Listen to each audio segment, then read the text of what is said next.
Friends, आज हम बात कर रहे हैं जयप्रकाश पावर वेंचर्स लिमिटेड की, यानी जेपी पावर की। बहुत दिन के बाद आज शानदार तेजी बनी। आज अपर सर्किट लग गया जेपी पावर में, और काफ़ी दिनों से जो लोगों का टेंशन था वो आज थोड़ा सा कम हो गया, क्योंकि एक तरफ तो आज निफ्टी एनर्जी में गिरावट थी, उसके बावजूद भी जेपी पावर में अपर सर्किट लगा। बहुत ही जबरदस्त वॉल्यूम भी हुआ, बड़े फंड हाउस की अच्छी खासी खरीदारी भी हुई। इसके पीछे वजह है दो बड़ी अपडेट, जिसको हम डिस्कस करेंगे। साथ में जो इनके प्रमोटर ने निर्णय लिया उसको अप्रिशिएट किया गया है, और इसीलिए आज तेजी बनी है। तो सारी बातों को जानेंगे इस वीडियो के माध्यम से। दूसरी तरफ, क्या आने वाले समय में जेपी पावर में पुरानी वाली वैसी तेजी वापस बन सकती है? क्या आने वाले समय में जेपी पावर फिर से अपनी पुरानी हाई को तोड़ के नई हाई बना सकता है? तो सारी बातों को जानेंगे इस वीडियो के माध्यम से। यानी आपके मन में जो वहम है वो सारे खत्म हो जाएंगे अगर आप पूरा वीडियो देखोगे तो। बहुत सारी पॉजिटिव बातें जिनको डिस्कस करेंगे, जिससे आपको भी समझ में आ जाएगा कि वाकई में जेपी पावर प्योर गोल्ड है। जिस तरह से इन्होंने इस बार क्वार्टर 3 का रिजल्ट पेश किया था, जिसमें बहुत ही शानदार प्रॉफिट दिखाया था, अब जो प्रमोटर ने अपना निर्णय लिया है वो निर्णय भी काबिले तारीफ है, जिससे एक बात सारी समझ में आती है कि जेपी पावर आने वाले समय में कमाल कर सकता है। फ्रेंड्स, इन सारी बातों को जानने के लिए आपको पूरा वीडियो देखना पड़ेगा। अगर स्किप करोगे तो आपको पूरी बातें समझ में नहीं आएगी और फिर आप गलत निर्णय ले पाओगे। इसीलिए जरूरी है कि पूरा वीडियो देखें। लेकिन फ्रेंड, उससे पहले अगर आप पहली बार हमारे चैनल पे आए तो चैनल को सब्सक्राइब कर दीजिए, एक बेल आइकन दबा दीजिए, ताकि जब भी नया वीडियो बने पहला नोटिफिकेशन आपको मिले। वीडियो पसंद आए तो लाइक शेयर जरूर कीजिए। चलो फ्रेंड, वीडियो स्टार्ट करते हैं। मैं हूं आपका दोस्त एसबी दवे, और हमारे अपने चैनल ऑनलाइन कमाई में आपका बहुत बहुत स्वागत है। सबसे पहले कारोबार को डिस्कस करेंगे। तो जेपी पावर का स्टॉक आज 6.95 पर ओपन हुआ, और इसकी लो है 6.80 की, और अंत में 7.05 पर अपर सर्किट लग गया 5% का। और ये जो सर्किट लगा ये लगभग 11 साढ़े 11 के बीच में लगा। उसके पहले काफ़ी अच्छा वॉल्यूम हुआ है। बात गौर करने वाली यह है कि आज निफ्टी एनर्जी में गिरावट थी। 25,856 का स्तर देखने को मिला, जहाँ पे 33 पॉइंट की गिरावट थी निफ्टी एनर्जी में, यानी 0.13% डाउन था। तो यहाँ पे सबसे बड़ी बात यही है कि पावर सेक्टर में गिरावट थी, उसके बावजूद भी यहाँ पे अपर सर्किट लगना इस बात को साबित करता है कि यहाँ पे काफ़ी अच्छी मजबूती है और बड़ी खरीदारी हो रही है।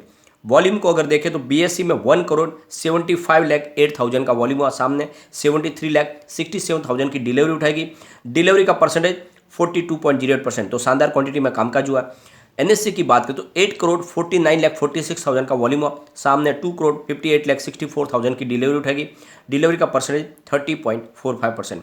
तो यहाँ पे कुछ बड़ी डील हुई, जिसके माध्यम से बड़े फंड हाउस से आज खरीदारी की है।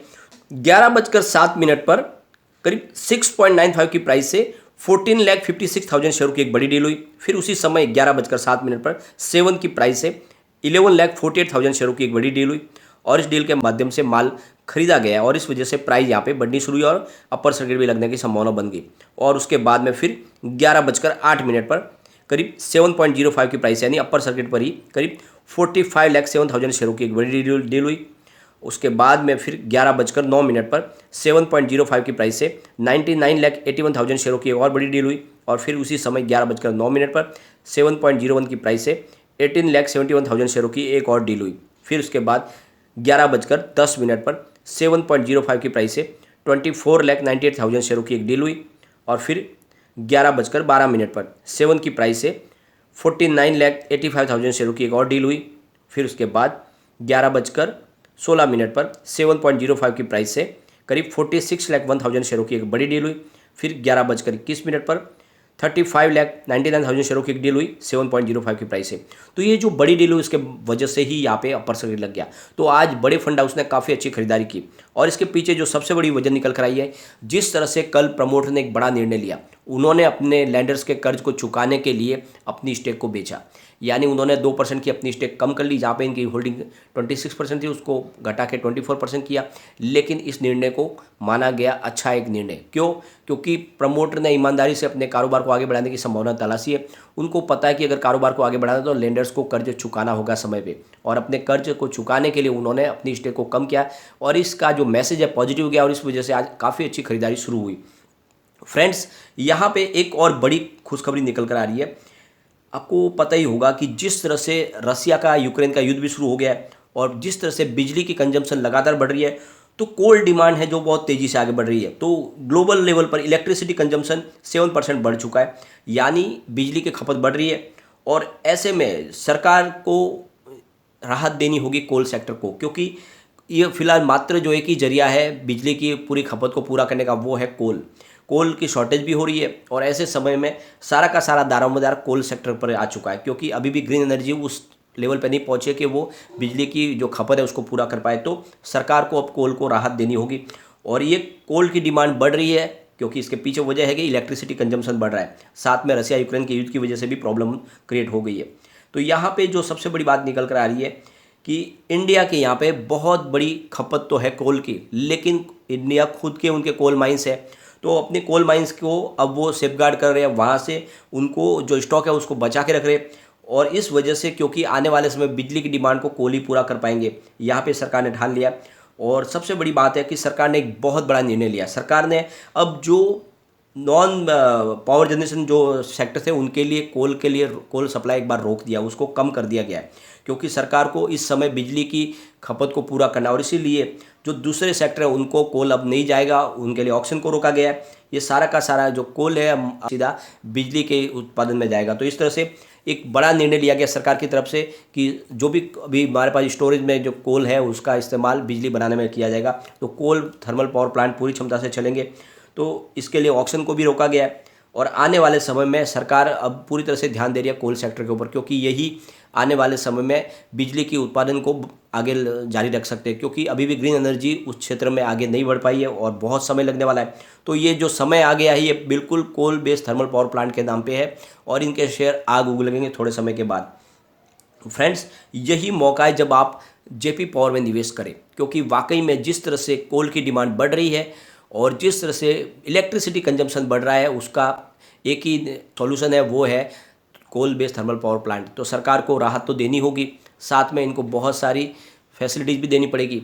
तो ऐसे में जितने भी कोल बेस्ड पावर प्लांट हैं जिनको बंद करने की मंशा सरकार ने आगे अपनी तरफ से जाहिर की थी, वो बात अब बिल्कुल ठंडे बस्ते में चली जाएगी, क्योंकि इस समय जो भी डिमांड जिस तरह से बढ़ रही है इलेक्ट्रिसिटी की डिमांड को पूरा करने का एक ही तरीका है coal based thermal power plant. तो इनको भी प्रमोट करना होगा, तो आने वाले समय में इनकी डिमांड बढ़ेगी। तो यहाँ पे दूर दूर तक कोई भी ऐसा हमें रास्ता नहीं दिखाई दे रहा कि कोल पावर प्लांट बंद होंगे। ये पावर प्लांट को अब प्रमोट करेगी सरकार और इसीलिए आने वाले समय में यहाँ पे तेज़ी बनती हुई दिखाई देगी। तो जिस तरह से अपर सर्किट लगा इसका ये सीधा रास्ता है कि आने वाले समय में कोल बेस्ड पावर प्लांट बहुत तेज़ी से भाग सकते हैं।